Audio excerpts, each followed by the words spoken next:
না ভাই বিদেশে কেমনে কি করবো? কেমনি কাটবেন মানে? ভাই বিদেশ গেলে তো বুঝেন না আমরা অনেক কেউ নাই। হুম। কেমনে কি করবো, কি চলবো করবো? আরে ভাই ওহান তো মনে করেন আম্মে কোনো আম্মের নাহান বাংলাদেশে অনেক আছে বুঝছেন, হুম। এই আর কি। কোন রাষ্ট্রে যাবো? যাইবেন আপনি ওমান ওমান। ওমানের টাকার মান নাকি ভালো ভাই? হ্যাঁ হ্যাঁ ওমানের এই মানে এই ভালো কি জানি কইরে। শুনছি ভাই, কিন্তু ডর করে ভাই। কে ডর কি? জায়গা জমি বেচছে দালাল টাকা দিন ভাই, দালাল যদি খাই কোন দালাল? যেমন আপনি একজন, আমি যদি টাকা আমরা খাই না, আপনি আমার দালাল বানাই দিলেন? আপনি তো বিদেশের নিয়েই পার্সেল করি, পাহা কি করি আমি? মানুষ পার্সেল করি। পাথার মানে কি আমি মেরে খারাপ জায়গায় নিতে আসি? খারাপ জায়গায় নেন না ভাই, মানুষ বিশ্বাস বুঝেন তো। ও গরিব গরিব মানুষের যে একটা জায়গা আছে বাইরে হাউস বেচতে যাবো, এই যদি না নেন তা আমার এইবার খামো কি না করেন? আমি তো নিমুই আমি কইছি আমি নিমু না। ভাই অনেক মানুষ আছে না ভাই এরকম।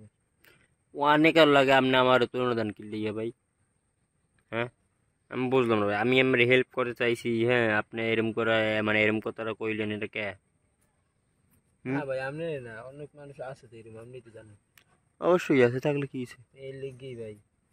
ও আচ্ছা ঠিক আছে, তো তুমি যাবা নাকি? হ্যাঁ ভাই, আমি যাবো, আপনি আমার যদি লাগে আপনি আমার আইয়েন আমাকে বাড়িতে একটা ফোন দিয়ে, আমি যাবো। মন থাকবে? কাগজ তুলে তুলে আমি যাবো, গেলাম। আচ্ছা ঠিক আছে, আচ্ছা ঠিক আছে, যাও ভালো তো, থাকবেন হ্যাঁ। তো ভাই। ওকে ওকে, আল্লাহ হাফেজ, যাও।